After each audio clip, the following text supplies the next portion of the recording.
Oh, buddy, is it hot? Yes, it is. But we're talking triple L crop tomato, Italian tomato tree. Some people call it that. I don't know. I didn't know what the hell the thing was. Got free seed. I said, all right, I'm game. We do anything here. Check it out. Leave comments.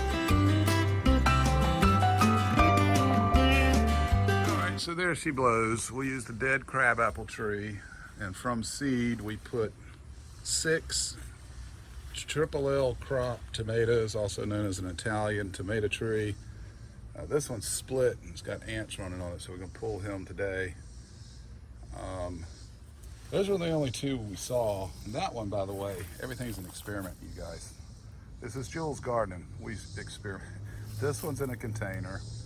That's a single one in the ground, and those are twins in the ground.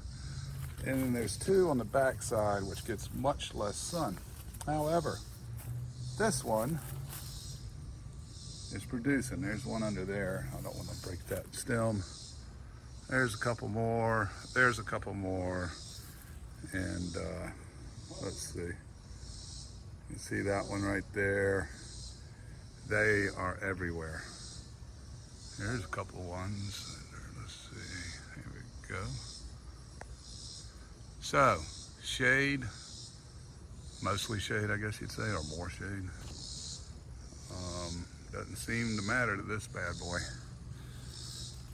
And this one's over 6, and it's the little one. That one, yeah, it's probably about 8. So we got 8 and 9 footers. This one over here is up to 10, but again, it's in a container, so it's kind of cheating a little bit. But yeah, it's gonna get way, way, way up there. So I've done the standard stuff, pruned it out, thinned out, get some airflow, looking for the aphids, all that good stuff. Yeah, Italian tomato tree. If we get this to hit, we're gonna be covered up in these things. And they are supposedly beefsteaks, and they look like it. Never grown them. And yep, look at here. This is a cucumber. What are you planting a cucumber there for, Jules? Well, I didn't. I tossed it over here by this tree last year, and it decided it wanted to live. So I said, well, go ahead. What's it gonna hurt? Plus, we're gonna end up with some cucumbers. Anyway, that's your Italian tomato tree, triple L crop. I'll leave links and stuff down below so you can find it if you want. So far, so good, you guys. So far, so good. Yeah, it's a little steamy out. I'm sitting on the porch in the shade. That thing, I'll shoot you a picture from the porch here in a second, but that's amazing. That triple L is amazing. Of course, you know, don't count your chickens till they hatch, but there are a lot of baby tomatoes on those plants. If I'm hoping to average 10 to 12 pounds a plant from that thing. They are beefsteaks. The one we did pull, that one got the ants off of it. It split just today. Sometime today it split, and the ants were right on it going for that sugar. So thank God we were out here doing this. It is hot, and I said, oh, shoot this stuff while I can. At least it's not raining. And a good thing we did, because if we'd have waited, you know, I don't know, especially till tomorrow. If we'd have waited even this evening, though, those ants are probably going to gut the inside of that tomato because it had split. It's got all the sugar. The ants love that. So that was fortuitous, I would say. Anyway, we weighed it. It's 3/4 of a pound, one tomato. So I'm just guessing, but I'm thinking 10 to 12 pounds a plant average. So 60 to 72 pounds off of triple L crop, whatever it is. And if you're new here, this is like part 2 of a series. You go back, I have no idea. I'd never heard of this stuff. It's called Italian tomato tree. Some people call it that. It gets 20-foot long vines, which that's pretty impressive. I mean, anybody out there gardening has grown 16 footers at least, I'm sure, especially stuff like cherries, indeterminates. It's nothing to get a cherry. We grow sweet 100s Hey, baby.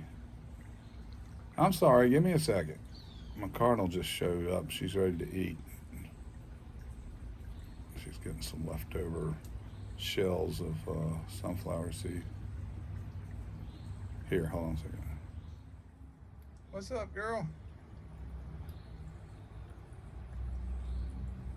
Hang around, I'll be right back. Okay. Sorry about that. If you're new here, and this guy's all over the place. Well, this is part how-to, part general information, part blog, chatty, whatever, drop comments. But that's at least the second generation, possibly third or fourth. It depends. You can't tell really year by year who's coming back from what, but we've been feeding these guys forever. So she's a baby. She wanted to eat. So I needed to go get her food. And I guarantee you there's a male around here somewhere. If I went inside, he would show up. Their male cardinals are just more skittish. The females are just like, hey, where's the food? She's not my main one. My main one, female, she'll actually fly at me, buzz me, and then get up on top of the garage and start chirping at me. She's very pushy. And she never leaves a tip. By the way, you see that corn right there? It came out of bird seed. No tassels, but it looks pretty, so what the hey. All right, let's get back to it. Anyway, as I was saying, theoretically you can get them 20 foot, and this is Jules Gardening for those that are new. We'll try just about anything. We push limits, spacing, just whatever. I've got some pokeweed I'm growing just to see how tall I can get it. No other purpose. I just want to see how tall I can get it. Anyway, we planted it by this crabapple tree because they say you can get it 20 foot. So I'm going to show you that from the porch. Maybe you'll get an idea of what I'm talking about. You can see right there, that is a dead crabapple. The green, that's the Italian tomato tree, excuse me. Highest, tallest is probably about 10 foot. So what I'm trying to do is get at least one of them to go all the way. Why? Because I just want to see if I can get one of those to go all the way. If I get several, I'm going to be covered up with these things. We will see. They do say they grow 20 foot. And that's the crepe myrtle that was dropping if you watch the okra episode. Oh, it's a big old boy. I do need to prune it around that shed, but just so you know, it is a tree, not a shrub. Please do not top your crepe myrtles. If you're going to grow them as a shade tree. They're the perfect shade tree for your yard. Uh-oh. I told you Red would come back. There he is. He didn't see me. As soon as I move, he'll go. Here we go. Boom. Gone. All right. Y'all be blessed. Thanks for watching. Leave your comments. If you're growing triple L's, tell me about it. I'm interested. This is going to be fun. So the top here is still a little green. Well, hold on, what are we talking about? Oh, this is the Triple crop Italian tomato tree. First pull. All right, let's see. well, we had to pull it because it split. It was still ripening on the vine, but we had a lot of rain, so we got a split. So the top is still a little green, but I'm gonna make some pico de gallo anyway. We'll just cut this off. This is the first time we've ever cut into one. So I'm seeing that that's gonna make a really nice canning, cooking tomato. Pretty meaty. Yeah, very meaty. I don't know about the flavor yet, so we'll cut a little piece and try. Yeah, why don't you give it a little try? I've got a cold or ear infections or something. I can't really taste.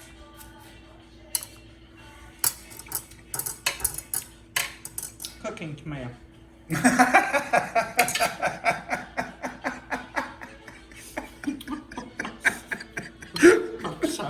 So you wouldn't just slice that up and eat it on a plate with pepper?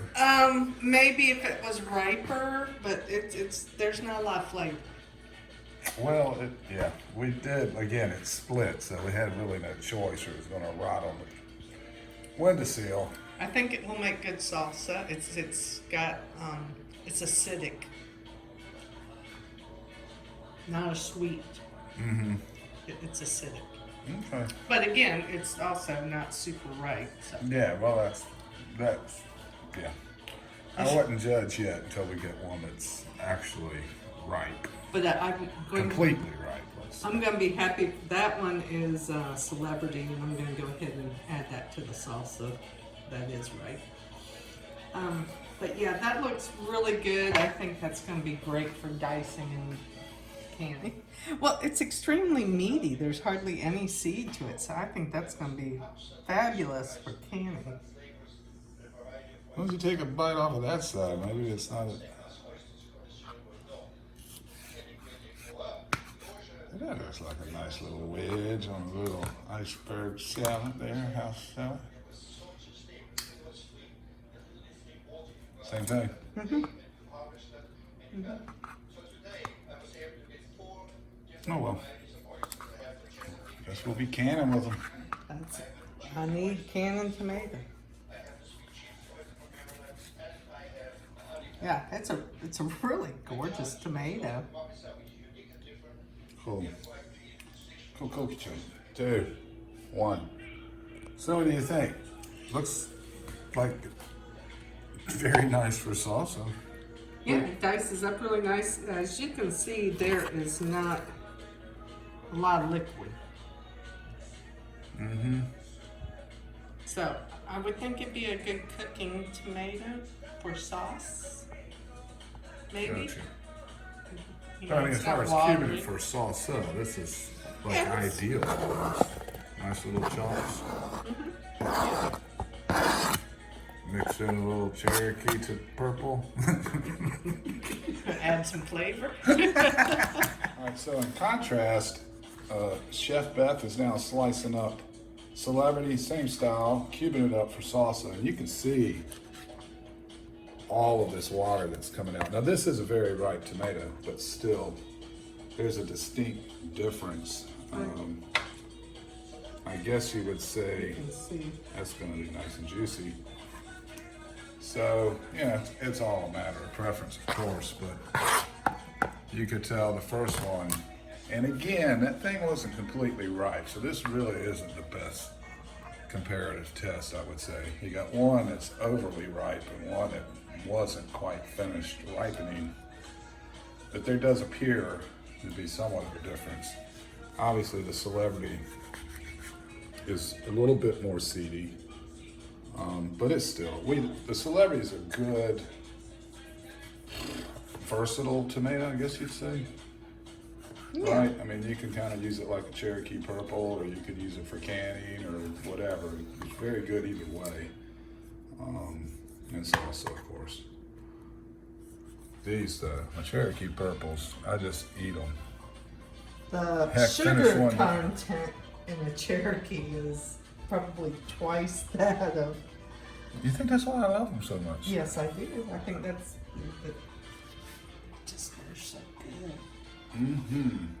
I have got to tell you, the bottom half of the last, these are 3 brand new Cherokees, and I know this video is about triple L crop. And here I go talking about Cherokees again, but I did eat the last of the first 3, the bottom part of it. I ate it like an apple last night. You can do that. Really? Well, you gotta like tomatoes a lot. He's a mammo. What did you do with that Trip L crop Italian tomato? With the Trip L whatever tomato, I just call it Triple L. I diced it up. I'm sure people out there in YouTube land think I'm just a complete idiot. It is easier, Triple L. Triple L. Okay. That's not what it is. Anyway. It's an Italian tomato, that's all I know. So anyway, diced it up, added a Celebrity tomato to it, added 1 cucumber, and some red onion, cilantro, garlic, made a little pico. Oh, and 2 of our salsa peppers. The garden salsa peppers very mild. They have a little bit of heat. I'd go ahead and I left the seeds and everything. I just chopped it all up. No, you can probably bite into those. Yeah, they're milder than a jalapeno. Don't do that. Stronger. But they do have a little bit of heat. Yep, so there's what in there? 2 of those? 2 of them. 2 of those. Those tomatoes, ironically, were both 11.4 ounces. Like I said, we're already through our onions. I did not plant enough. Well, This is our first try. no, Really. no. I planted enough, but we lost half of it to the frickin' birds picking them out. We'd have been okay.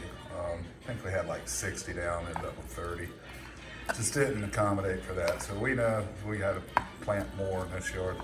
Now you can also add a can of black-eyed peas and make cowboy caviar. That's basically what this is. It's pico and cowboy caviar is just with black-eyed peas added. I guess you can make a black bean salsa. Mm-hmm. You can do, or you can just leave it like it is. But main lesson, do not ever bite into a jalapeno directly. I learned me that. Unless you can handle it. I can't handle it. I prefer it cut up in something. I prefer that as like chewing on a volcano rock. Although I do like them when you fry them. Yeah. Those little, what they used to call them, cowboy chips at the... Yeah. If you slice them and fry them, even like fried okra or whatever. What do they call it? Cowboy caps, aren't they? Yeah. Cowboy caps. They're actually really good. That restaurant's closed. It is. Okay. Gosh, I can smell that, so it's got to be strong. I got a cold, y'all. We'll see you on the flip side.